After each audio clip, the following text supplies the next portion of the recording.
My manager fired me from my factory job, but then came begging for me to be her boss. So I used to live in America, and after graduating college I started looking for work. I'm a pretty simple girl, so I quickly got a job working in a shipping factory for an international online retailing service. It was below my education, but it paid well and I didn't mind the physical labor, so I took the job. During my onboarding process, I mentioned to my supervisor, who I'll refer to as Shakwela, that it would be the bee's knees if I could show up 5 minutes early and leave 5 minutes early so I could catch my bus. Shakwela smiled and said, "Of course, you're still working the full shift and it's only 5 minutes. No problem." Excellent. My first day comes, and I take the bus to my new job ready to begin. I quickly learn the lunchroom is somehow louder than the main factory. The number of boxes that need sorting is endless and my job is basically to just grab boxes and put them on the right conveyor belts. It's mindless, tedious, and is pretty exhausting, but for $25 an hour I'm definitely not gonna complain. The thing that really hums my dinger, however, is when Shakwela calls me into her office at the start of my second week and tells me I can't leave early anymore because it's unprofessional. I bring up our onboarding conversation and she hits me with,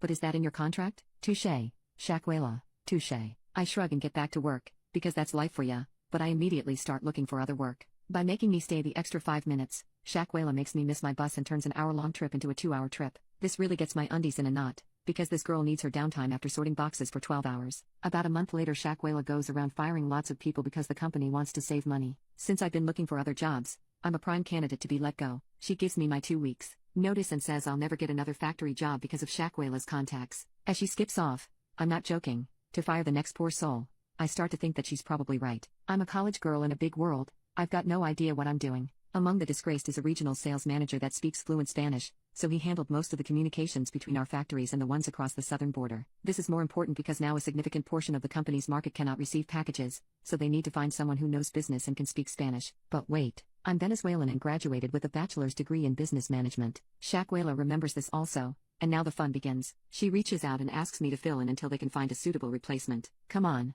girlfriend. I didn't mean it when I said you'll never work again.